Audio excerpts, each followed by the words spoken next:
एक घने जंगल में दो घनिष्ठ मित्र रहते थे। दोनों हमेशा साथ रहते। दोनों ही अंधविश्वासी भी थे।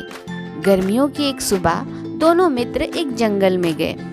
अचानक उन्हें कोयल की कुहक सुनाई पड़ी। दोनों ने कहीं सुन रखी थी। सुबह सुबह कोयल की आवाज़ सुनना बहुत ही शुभ होता है।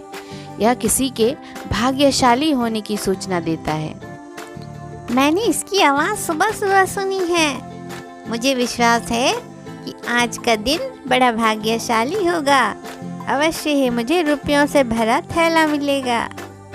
नहीं नहीं, तुम मुझसे अधिक भाग्यशाली नहीं हो सकते। मुझे विश्वास है यह आवाज़ मेरे लिए अधिक भाग्यशाली साबित होगी। तुम देखना, जरूर मुझे अच्छी खासी रकम प्राप्त होगी। खूबसूरत मौसम का मज़ा लेने के बजाय दोनों इसी बात पर लड़ने लगे। नन्ही पीकू किसी काम से वहाँ से गुजर रही थी। पीकू ने उन्हें लड़ते देखा। अरे नानू भैया और डीनू भैया, तुम दोनों किस बात पे इतना बहस कर रहे हो? कुछ नहीं पीकू, हमारे बीच की बात है। हम बहस थोड़ी ना कर रहे थे। क्यों डीनू, क्या हम बहस कर रहे थे? नहीं, हम बहस नहीं कर रहे। मैं तो बस इतना बता रहा था कि मैं ज़्यादा भाग्यशाली हूँ। कोयल की आवाज़ सुनकर मैं ज़्यादा भाग्यशाली हुआ।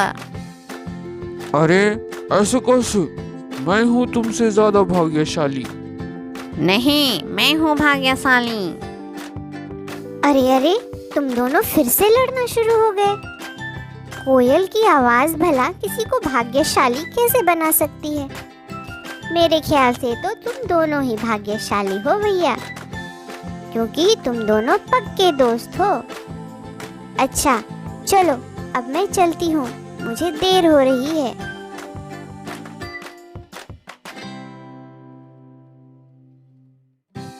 पीकू उन्हें समझाकर चली जाती है, लेकिन दोनों अब भी इसी बात पर लड़ने लगते हैं और तू मैं के बाद हाथापाई पर उतर आते हैं।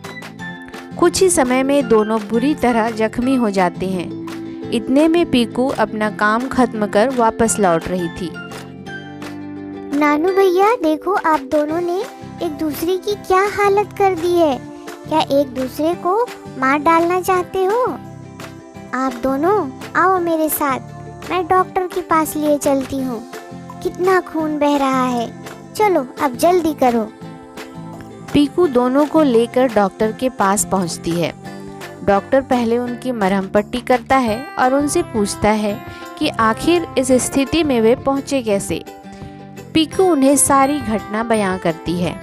सारी घटना बताने के बाद उन दोनों ने डॉक्टर से पूछा, डॉक्टर, आप तो बहुत पढ़े लिखे हो और समझदार भी। आप बताइए, कोयल ने किसके भाग्यशाली होने की सूचना दी थी? डॉक्टर ने हंसते हुए पीकू की ओर देखा और फिर दोनों दोस्तों से कहा, कोयल ने मेरे भाग्यशाली होने की सूचना दी थी। अगर तुम दोनों इसी तरह लड़ लड़कर हाथ पैर तोड़ते रहे तो मुझे रुपयों का ढेर तुम्हारे इलाज से मिलता रहेगा। क्यों पीकू, सही कहा ना मैंने? यह सुनकर पीकू भी हंस पड़ी। दोनों मित्रों को अपनी भूल का एहसास हो चुका था और फिर दोनों ने ऐसी किसी भी बात पर लड़ना झगड़ना छोड़ दिया। मुझे माफ करना दोस्त, मैं बेकार ही तुमसे लड़ता रहा। मुझे अब समझ आ चुका है कि हम दोनों ही भाग्यशाली हैं, क्योंकि हम एक दूसरे के साथ हैं। सही कहा दोस्त, मुझे भी माफ करना। अब हम कभी नहीं लड़ेंगे।